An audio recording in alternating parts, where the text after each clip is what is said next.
Bismillah, alhamdulillah, wassalatu wassalamu ala rasulillah. Alhamdulillah patepang deui dinten ieu dinten Rebo kaping 12 Agustus 2026 masih dina surat As-Syu'ara ayat ke 128. A'udzu billahi minasyaitonir rajim. Bismillahirrahmanirrahim.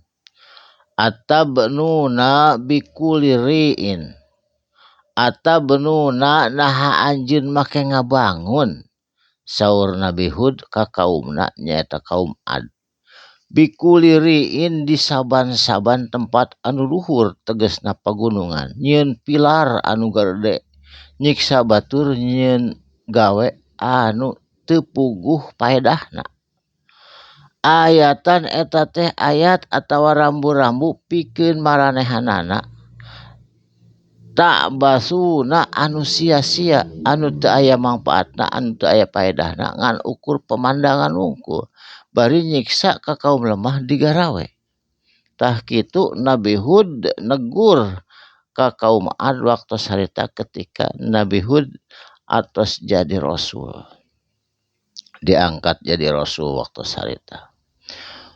Watattakhiduna jeung anjeun kabeh ngajadikeun masoni'a kana gedung-gedung masna atawa bangunan dijieunkeun seperti kolam, seperti bangunan anu filar di luhur gunung.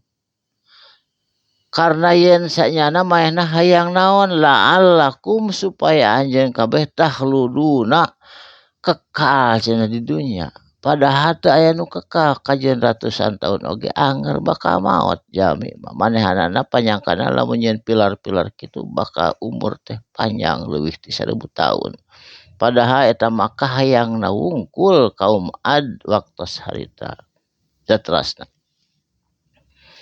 Wa idza jeung di mana-mana batastum anjeun nyiksa.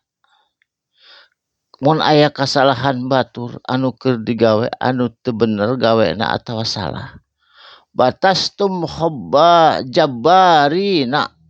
Batastum kana siksaan jabbarina anu kacida beungisna anu kacida kejamna.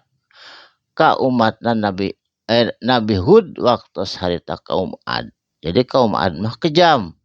Ka masyarakatna anu lemah nindas nyiksa bengis jeung sajabana waktu harita lungsur Nabi Hud kanggo ngarengsekeun masalah dina kaum Ad. Saterasna. Fattaqullaha maka kudu takwa anjeun kabeh kudu sieun Allah ka Gusti Allah saur Nabi Hud.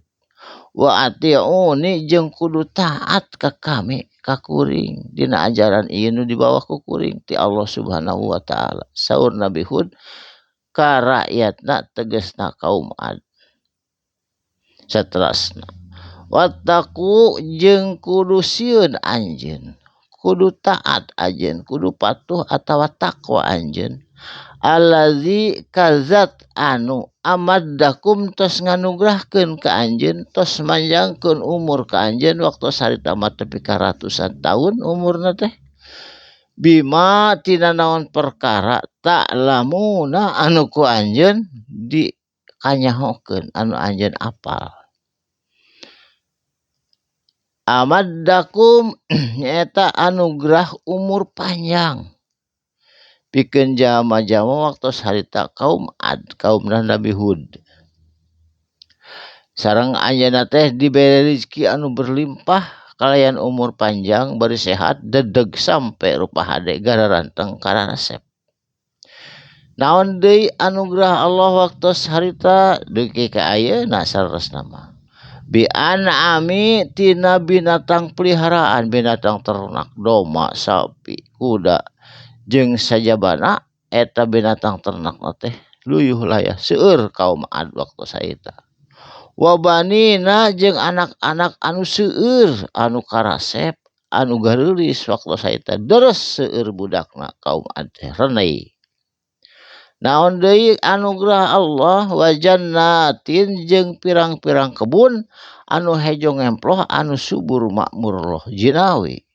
Wa uyunin jeung mata air anu ngocor teu lilen-lilen ngaguludag jang nyebor jang mandi jang sagala keperluan mata air anu berlimpah di negeri Yaman Hadramaut atawa Al-Asyagaf waktu sarita.